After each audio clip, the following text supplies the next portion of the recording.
Man, say look out. Back with another. It's your boy G Myreactions. Make sure you tap in, hit that like button, subscribe to the channel. Today we in the D with it, you know, these boys, these YNs out here stepping. So you finna see how they moving in the D, man. Shout out to the North, they Gritty Grove, the Cliff, West Dallas, South Dallas, all that, man. You heard me? Let's get into this video though. Most brutal violence in the world is happening in Dallas, Texas, and today we're breaking down why most people are terrified to be out on the streets. The drill scene in Dallas isn't popping off in the mainstream like Chicago and New York did, but some of the craziest and most violent beefs in the rap game is happening in Texas. And you've never seen anything like what's going on between OTS and FBG. It's not clear where the beef for OTS and FBG started, but it's one of the most disrespectful wars of all time. Back in 2021, OTS allegedly kills an FBG affiliate named Fats, and then a couple months later, they allegedly spun on FBG again and killed a dude named John. In 2022, OTS allegedly spotted an FBG affiliate outside a shop and shot 6 people in broad daylight. So FBG clapped back and tried to take out a dude from OTS named 223 Trey. FBG stood on the crib where 223 Trey lived and shot it up, but they accidentally killed 223 Trey's mom Mika instead. OTS was having some internal drama too, and a couple months later, they allegedly backdoored their own homie TG. OTS was still putting pressure on the ops though, and in October 2023, a dude from OTS named Cameron Turner shot 3 ops at the State Fair. It's not clear if the dudes Cameron Turner shot were from FBG, but FBG clapped back and ended up killing another innocent woman. A dude from FBG named J3 Get Busy shot up a house because he thought an OTS dude lived there. So they hit, what, 2 innocent people? I'm counting, maybe 3, I think.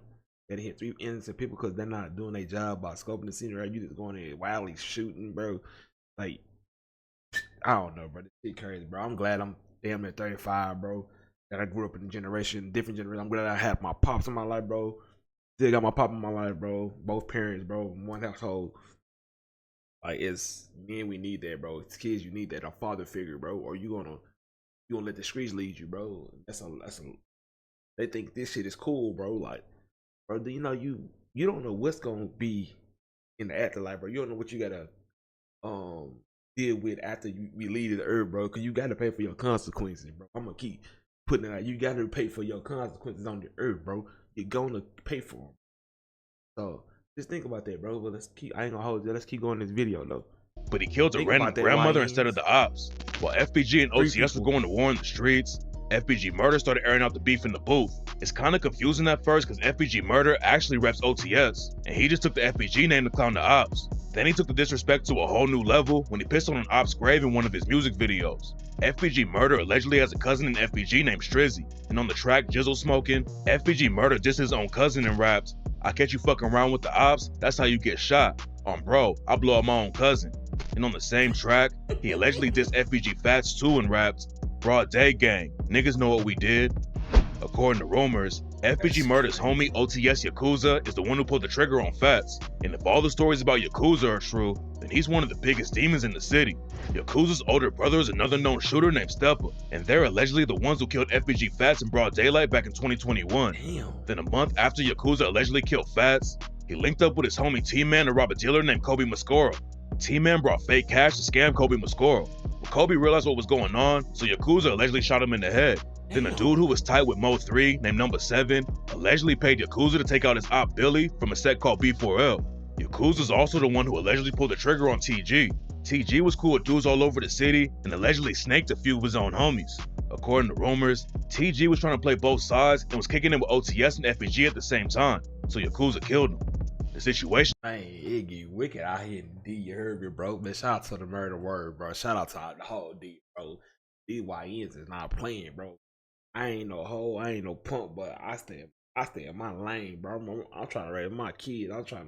I'm a family man, that bro. But I will throw them hoes. You feel me? I ain't no hoe by any means. If I gotta crash up behind my kids, I will do that. But other than that, man, y'all YNs got it, bro. Like I said, I'm far from a hoe. Far from a hoe, believe that. But in that, you get caught, you doing the rest of your eternity life in jail, nigga. Or what, bro? You get took out in these 6 feet in the box. Man, fuck that. Life too precious. It's too much stuff to go around and do in life, bro. Y'all niggas want to kill. All these women's out here, boy. Man, y'all niggas about to wake the fuck up. Enjoy having kids, bro. Get old, man. What the fuck is y'all doing? looked sketchy from the jump, and Yakuza allegedly tried to throw everyone off by showing love to TG on Instagram right after the murder.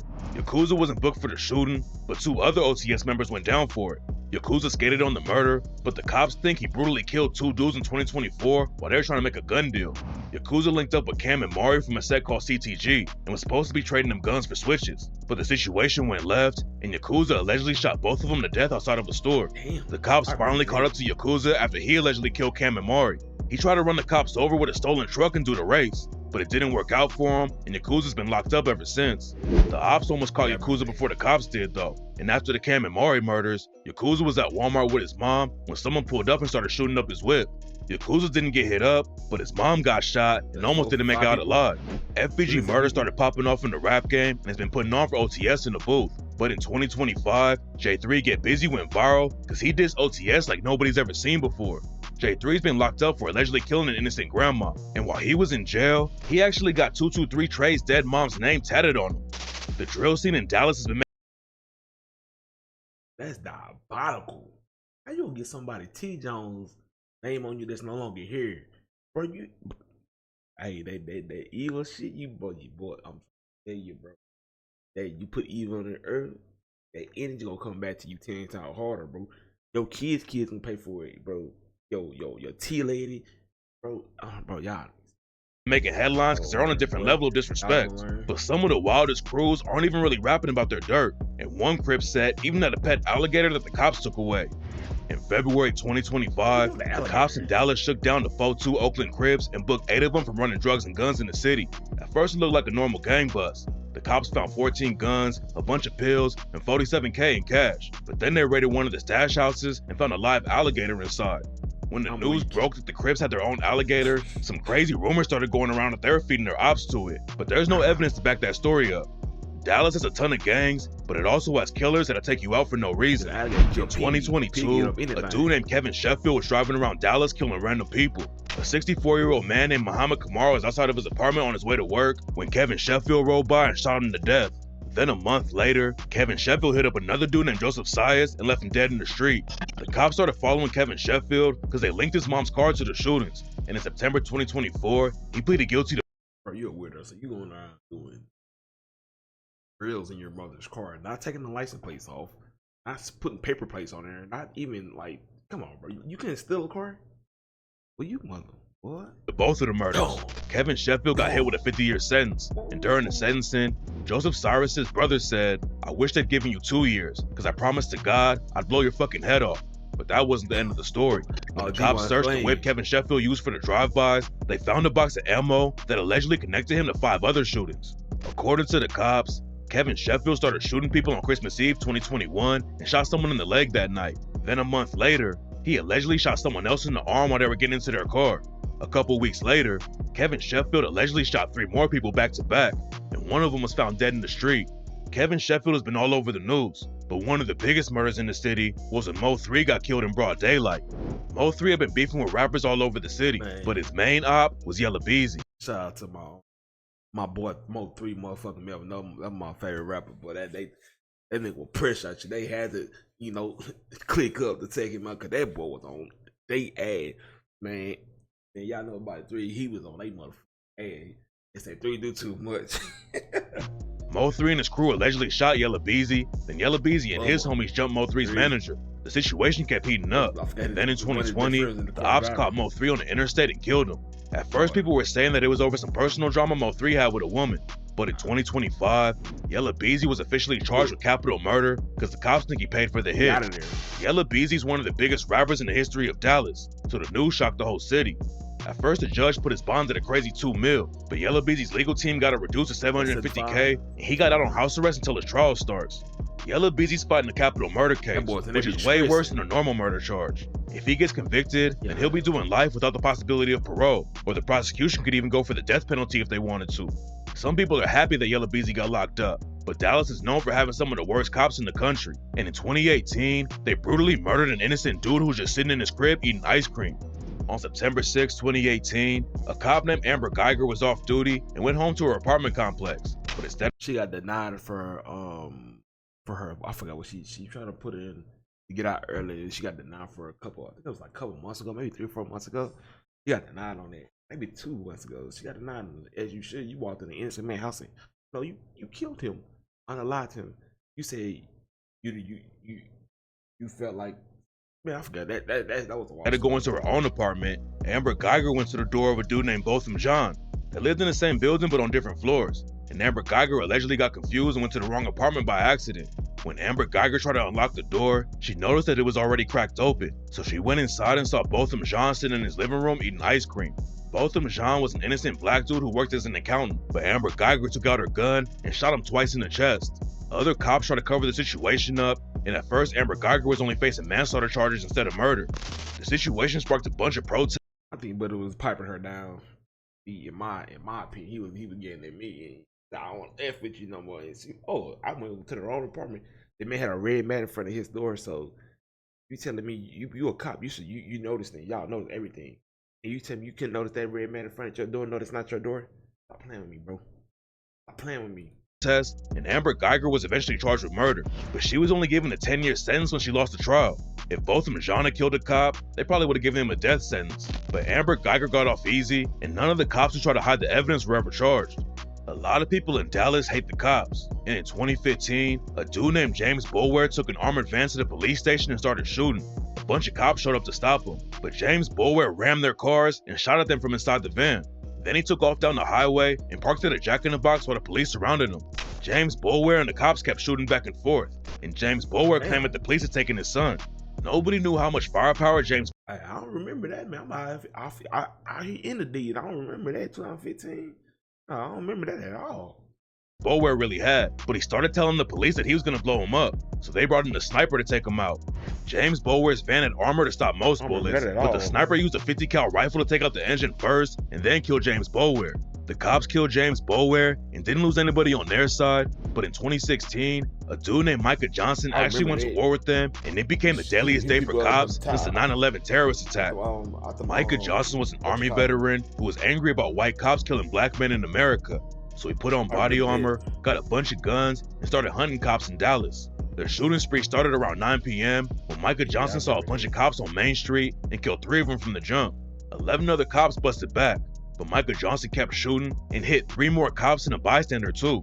Then Micah Johnson went north on Lamar Street. They had to use one of those the machine things to drive up the ramps, because he was up the on the shit where you could park your cars in the garages and tall garages. So he was up in there, so they had to use one of them things to go up there and take him out. I remember that. And got into a shootout with another cop and killed him. Micah Johnson got hit though, so he went to El Central College and shot 2 security guards. Micah Johnson went inside the college and started shooting at cops on the street. And that's when more cops responded to the campus and went inside the building.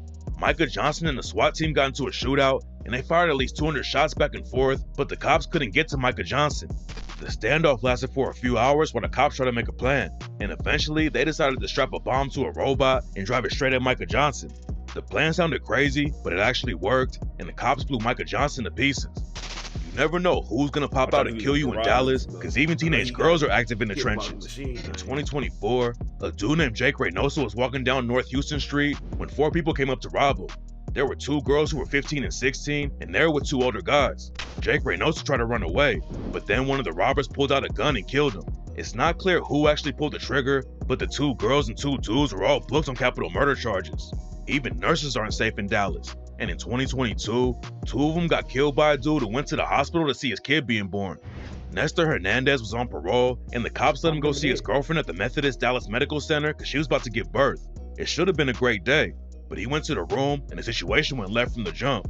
Apparently, Nestor Hernandez thought his girl had been cheating on him, so he pistol whipped her in the face and said, "Whoever comes in this room is gonna die with us." Kate Flowers and Jacqueline Pakul tried to step in and calm the situation down, and that's when Nestor Hernandez shot both of them to death. He reloaded his gun and was about to leave the room to shoot more people, but a cop at the hospital shot Nestor Hernandez in the leg and he gave up immediately. What's even crazier about the story is that people at the hospital had to treat the leg shot even though Nestor Hernandez had just murdered 2 of their co-workers. Nestor Hernandez got hit with a life sentence without parole, but this next killer messed with the wrong dude and ended up dead in prison. Dallas has all kinds of savages running around the city, but one of the craziest killers was a dude named Billy Shamirmir. Billy was convicted of killing 2 old women, but the cops think his body count was way higher than that. Billy Shamirmir broke into high-class retirement communities to kill old women and steal their jewelry. Most of the murders were originally reported as natural deaths because the victims were in their 80s and 90s. But it was clear that nobody was really looking into it because all the women had been robbed too. Billy Shamirmir was breaking in, smothering the old ladies with their pillows, and taking all of their jewelry. And the craziest thing is that he might have killed over 10 women at the same apartment complex in just 1 year. Eventually, the cops caught up to him, and Billy Shamirmir got hit with 2 life sentences. Everyone knew that Billy Shamirmir's body count might have been more than 30, but he got murdered in prison before all the crimes got solved. Billy Shamirmir was in a cell with a dude named Wyatt Busby. Wyatt Busby was serving a 50-year sentence for stabbing a dude to death in Houston, and for some reason, Billy Shamirmir thought it was a good idea to start making weird comments about Wyatt Busby's kids. So Wyatt Busby stabbed Billy Shamirmir to death. A lot of Billy Shamirmir's murders happened around 2016. In that year, the cops in Dallas didn't even solve half of the killings in the city. Over 160 people were murdered that year, and one of the most brutal crimes was when someone set a lawyer on fire inside his own house. Ira Tobolowsky was a popular lawyer in Dallas who was working with a woman who was fighting her son Stephen Aubrey over some money. It was a heated situation, but nobody expected what happened next. Somebody had been spying on Ira Tobolowsky at his crib, and in May 2016, they broke in and attacked him. Ira Tobolowsky was stomped out, and somebody poured gasoline on him and set him on fire. Stephen Aubrey and his lawyer were both brought in for questioning, but it took the cops years before they booked anyone. Stephen Aubrey moved to Florida. Then in 2022, he was arrested for killing Ira Tobolowsky. According to police records, Stephen Aubrey had researched burner phone and alibi definition, and he also had burns on him. It looked like the cops had a good case, but on the day before the trial was supposed to start, the prosecutors dropped the whole case, and Stephen Aubrey skated on everything. Dallas doesn't just have local gangs and serial killers out on the streets. You also have to look out for international crews like Trends at Agda. Trends at Agda is one of the most brutal Venezuelan gangs, and they're active in Dallas too. In 2024, 4 Trends at Agda affiliates kidnapped a dude named Nozuli Enrique Arnaud Petit and shot him in the back of the head, then dumped his body. According to the cops, Nozuli was affiliated with Trends at Agda too, and knew the guys who killed him. All of them were involved with an ATM robbery ring that was active all over the country, and Nozuli allegedly tried to run off with some money, and that's why he got taken out. Trends at Agda have members all over the place, and a couple months before Nozuli got murdered, they went viral for taking over a whole apartment building in Colorado. But Dallas is allegedly where most of them stay, and in October 2024, they brutally robbed a woman in her crib and threatened to cut her fingers off. A dude named Hernandez flipped on the rest of the crew. Instead, he thought they were going to get money from a prostitute who owed one of his homies some money, but instead they attacked a rich woman in northwest Dallas and held her hostage inside her house. The Venezuelan dudes had to use Google Translate to talk to the woman while they were robbing her, and while some of the gang ran through the house and stole $75K in jewelry, a couple of them stayed with her and said they were going to cut her fingers off if she didn't do what they said.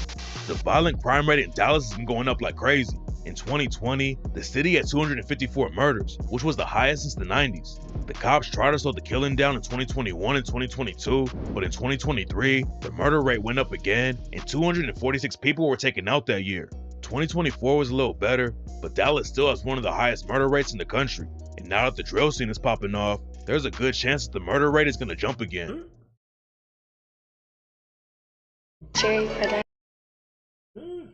Crazy,